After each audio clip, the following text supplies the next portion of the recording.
On this episode, I talk about how PSA is trying to shut you up because of their poor service.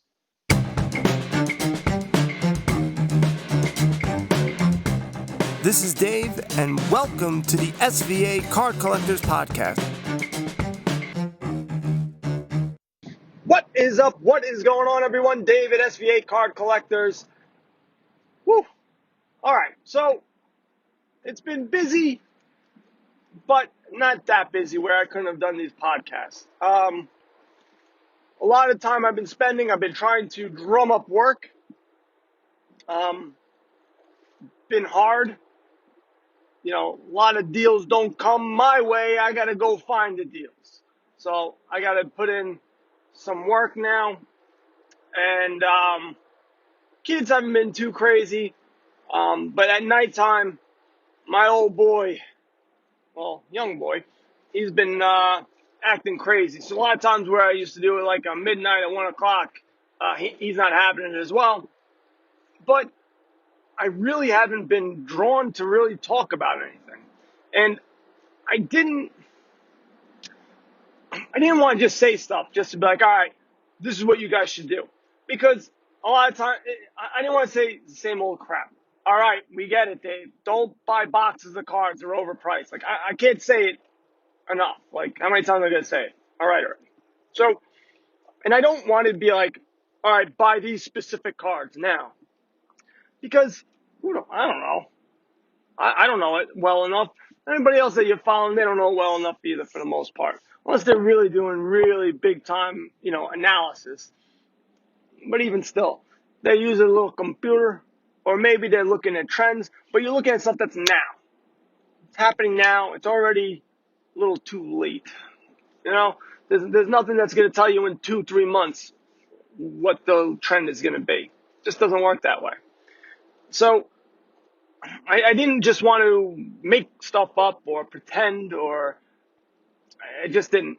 And I have been preoccupied. So I didn't want to just spew nonsense, because I do that enough on the regular. I didn't want to continue that thing. Plus, I wasn't motivated. It really wasn't. I don't know.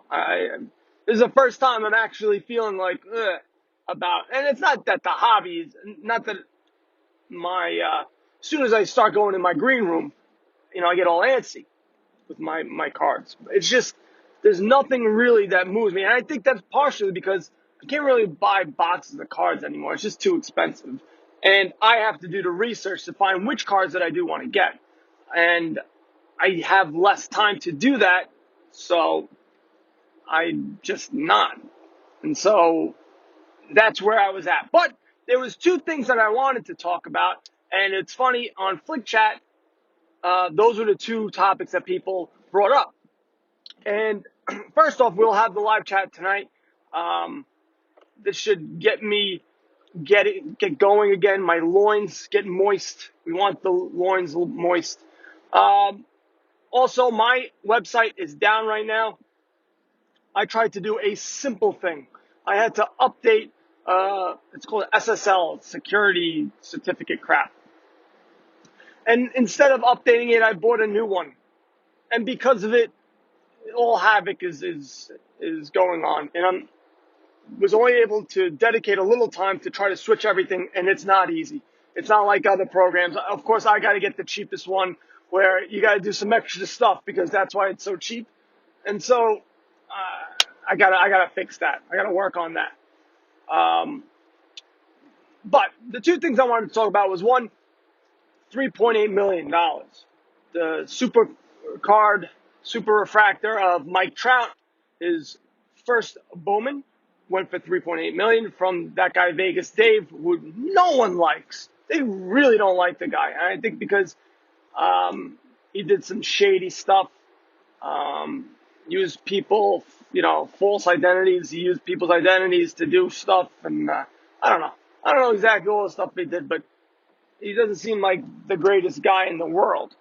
And also, people are jealous of his wife. His wife is like this good-looking lady, and he is not a handsome man. But because he's got a lot of money, he got her. So People hate him on that. But he bought the card for $400,000 a couple of years ago, sold it for $3.8 million, and it's a home run. And it makes sense that should be the most expensive card, just because he's the number one player in baseball right now, breaking all types of records. People saying he may be the greatest of all time. I don't know. He hasn't even been in the playoffs for God knows. I don't think at all. But it's one card. There's only one, and now that one person has it. So the pop is pretty damn low of one. So it makes sense that it would go for that much. Plus, people are going nuts for cards right now. It's still really popular. And that just goes to show you, once again, the rich getting richer. The rich spending exorbitant amount of money. Like I was saying last week, that this is being driven by the top 20% of the sports card world, not by the bottom 80%. And so I think you will continue to see a lot of cards go for astronomical amounts of money because rich people like status.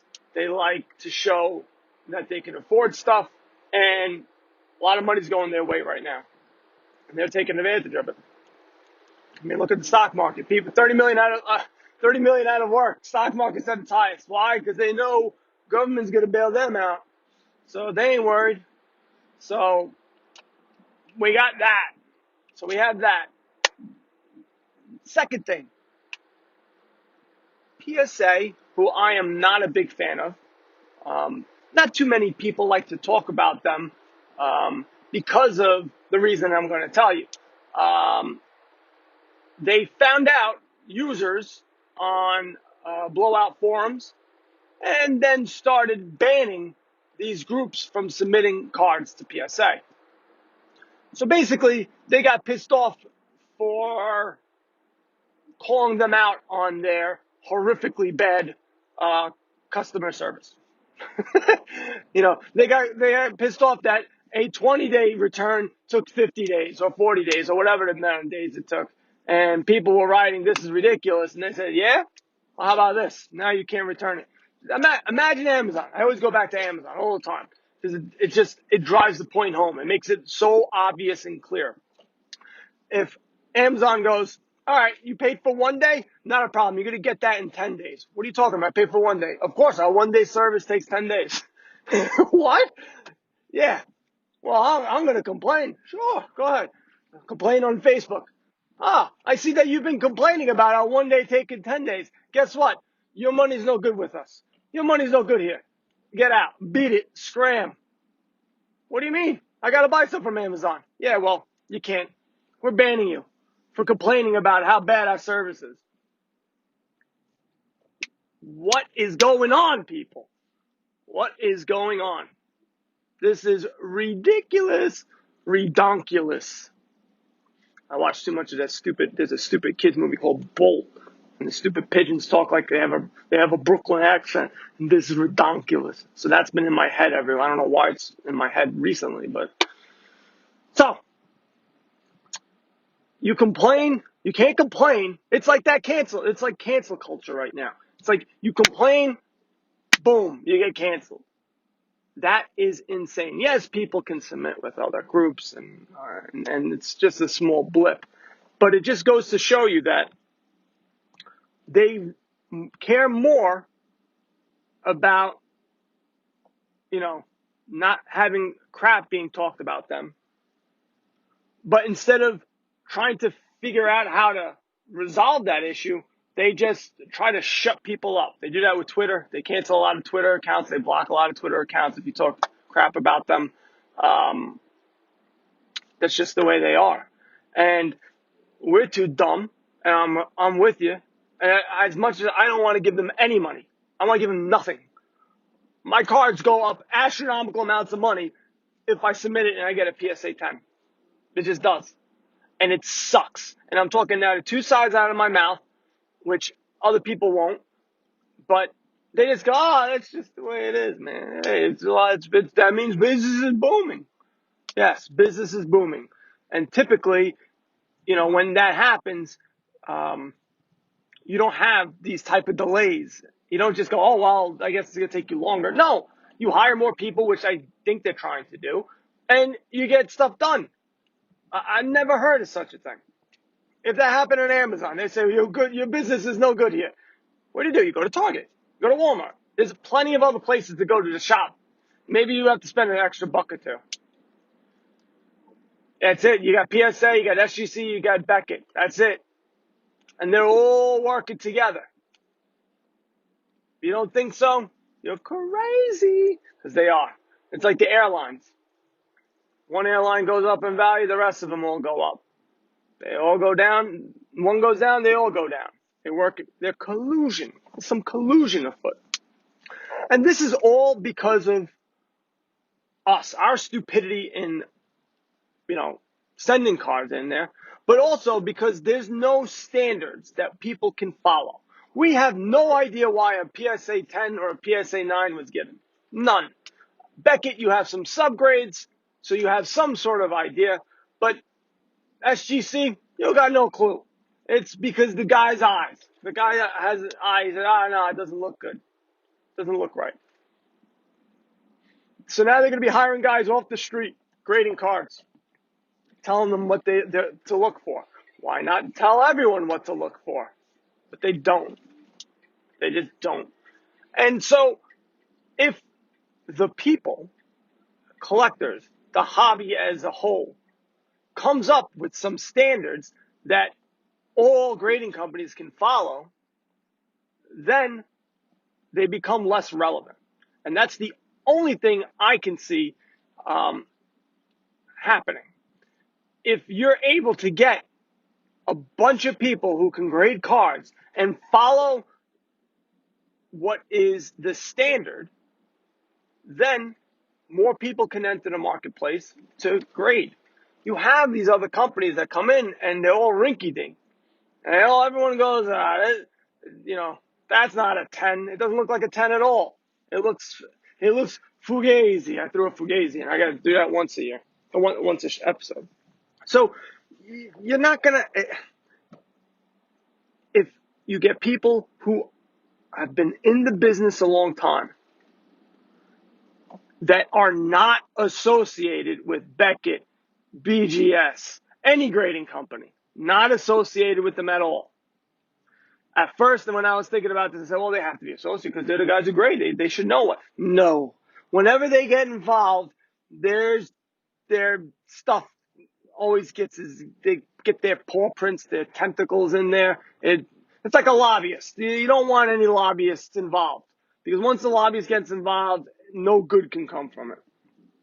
And so standards with people who've been in the hobby for a long time, who are respected, not people who've been in there for like a year or two.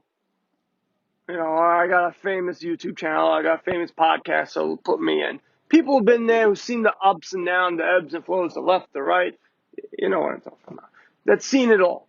And so it just makes sense. It makes too much sense to have set of standards. Everyone can follow them. And then you can have other grading companies start coming in and following them. Now, this is not going to be like, oh, well, it's got to be centered. This has got to be legit stuff. I don't know how you would do it. I'm just throwing it out there. I'm just saying this is what needs to get done. Because right now, this crap with us just taking it while these grading companies do nothing to help, nothing to, there's no English, guys, English is horrifically bad for me. There's no accountability. There's nothing where we can say, hey, you took 40 days. This was a 20-day return. I want my money back. I want a partial refund. They're like, no thanks. No. I'm sure there's some legalese in there that says 20 days, but if some crazy circumstances happen, it's going to take 100 days. Like, that is ridiculous. Ridiculous. And we can't do anything about it. Nothing right now. Buy raw cards. That's the only thing we can do. That really is. Which is another stupid thing that I've been seeing more and more. People going on eBay and say, hey, Is this a Gem Mint 10 that I'm seeing here? I don't know. Well, I'm not going to buy it if I can't get a PSA 10 out of this. Oh, then I'll buy it. Or buy it and then they're going to return it. It's just dumb.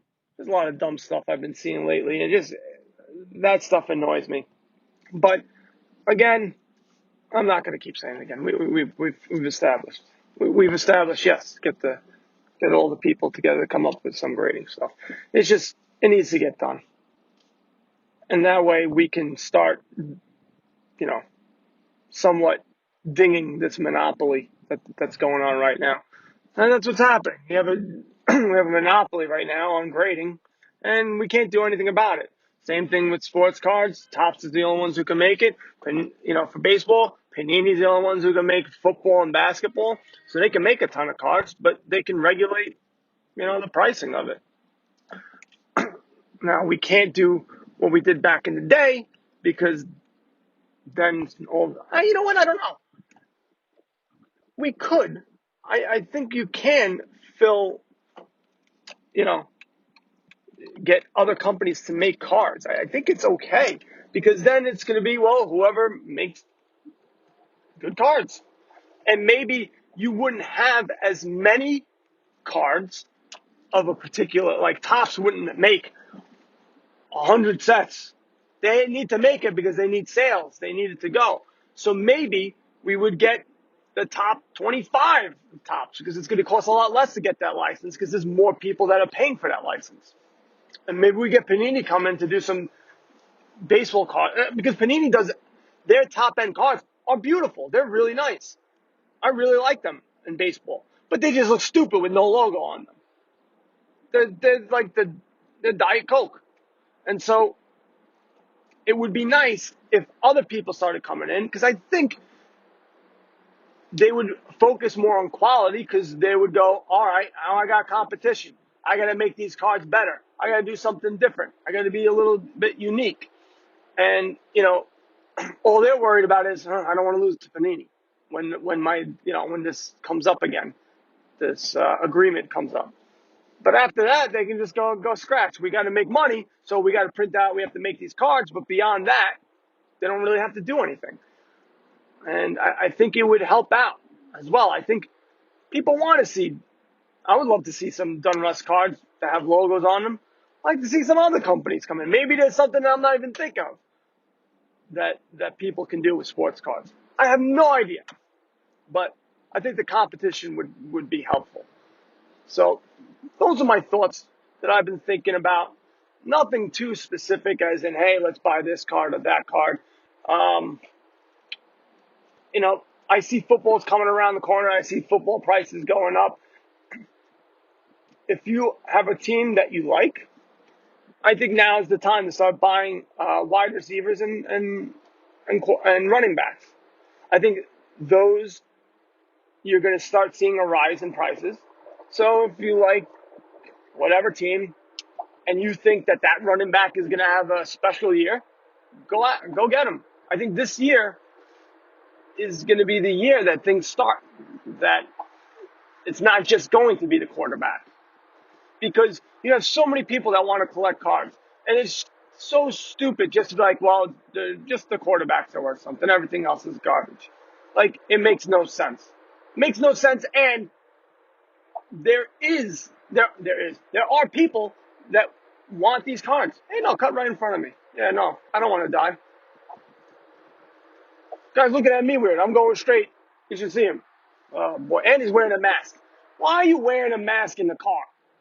What are you doing? You're embarrassing yourself. When you get out of the car, you go someplace, put the mask on. That's fine. But in the car, you don't want to get it from yourself? You look stupid. Anyway, sorry. I have to give that guy the what's what.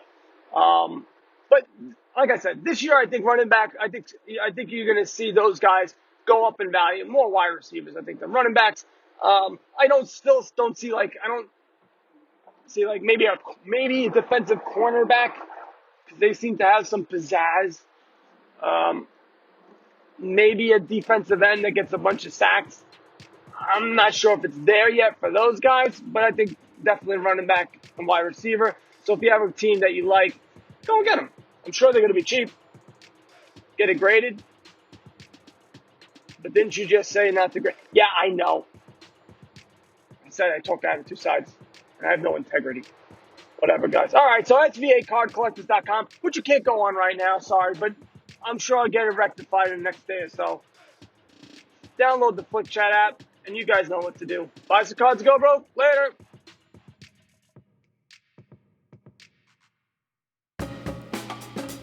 You've heard me talk about StarStock. They've been a sponsor of the show for a couple of months now. Well, now you can deposit, purchase cards, view in your collection, and flip those cards back on the marketplace with so much more to be built. StarStock is building a sports card marketplace aimed to be faster, cheaper for flipping sports cards than any other platform. They're currently looking for people who want to submit their cards to sell on this new platform.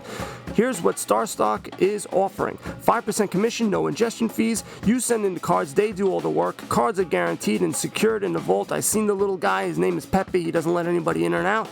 You could choose cards to ship back to you at any time. You can buy, flip, store, or ship cards with a click of a button. If you're interested, starstock.com. Again, StarStock is only looking for rookie cards and are prospects of current players. Head over to starstock.com.